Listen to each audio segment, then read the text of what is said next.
BLM Kerala, Tamil Nadu, Pondicherry. മുൻ ആരോഗ്യമന്ത്രി വീണ ജോർജിനെ കണ്ണൂർ റെയിൽവേ സ്റ്റേഷനിൽ വെച്ച് യൂത്ത് കോൺഗ്രസ് KSU പ്രവർത്തകർ ആക്രമിച്ചെന്ന കേസിൽ തുടരന്വേഷണത്തിന് ഉത്തരവിട്ടിരിക്കുകയാണ് UDF സർക്കാർ. വീണ ജോർജിനെ KSU പ്രവർത്തകർ ആയുധം കൊണ്ട് ആക്രമിച്ചു എന്നായിരുന്നു പരാതി.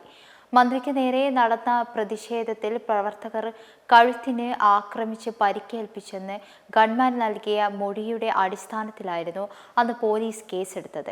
എന്നാൽ സംഭവ സ്ഥലത്ത് നിന്നും പ്രതികളെ പിടികൂടിയ പോലീസിന് ആയുധങ്ങളൊന്നും കണ്ടെത്താനായിരുന്നില്ല. കേസിൽ KSU കണ്ണൂർ ജില്ലാ പ്രസിഡന്റ് അടക്കം 5 പ്രവർത്തകരെയായിരുന്നു പോലീസ് റിമാൻഡ് ചെയ്തത്. എന്നാൽ പിന്നീട് ഇവർക്ക് കോടതി ജാമ്യം അനുവദിക്കുകയായിരുന്നു. വീണ ജോർജിനെ ആക്രമിച്ചെന്ന കേസ് കെട്ടിച്ചമച്ചതാണെന്നും വിശദമായ അന്വേഷണം നടത്തണമെന്നും ആവശ്യപ്പെട്ട് കണ്ണൂർ MLA TO മോഹൻ നൽകിയ പരാതിയിലാണ് ആഭ്യന്തര വകുപ്പ് ഇപ്പോൾ നടപടി സ്വീകരിച്ചിരിക്കുന്നത്. നിലവിൽ റെയിൽവേ പോലീസാണ് കേസ് അന്വേഷിക്കുന്നത്.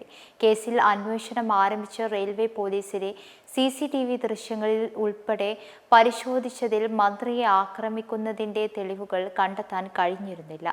എന്നിരുന്നാലും പ്രതികൾക്കെതിരെ 13 വകുപ്പുകൾ ചുമത്തി കേസെടുത്തിരുന്നുവെങ്കിലും തെളിവുകളുടെ അഭാവത്തിൽ വധശ്രമ കേസ് പോലീസ് ഒഴിവാക്കിയിരുന്നു.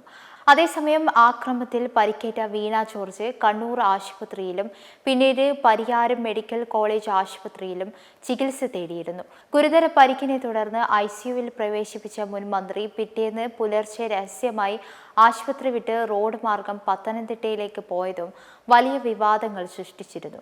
പിന്നീട് മാസങ്ങൾക്ക് ശേഷം അന്വേഷണത്തിന്റെ ഭാഗമായി റെയിൽവേ പോലീസിന് നൽകിയ മൊഴിയിൽ ഉന്തിനും തള്ളിലുമാണ് പരിക്കേറ്റതെന്ന് വീണ ജോർജ് വ്യക്തമാക്കിയിരുന്നു. പ്രമാദമായ കേസിൽ തെരഞ്ഞെടുപ്പ് കഴിയും വരെ മന്ത്രി മൊഴി നൽകിയിരുന്നില്ല എന്നതും പ്രതിഷേധത്തിന് വഴിവെച്ചിരുന്നു.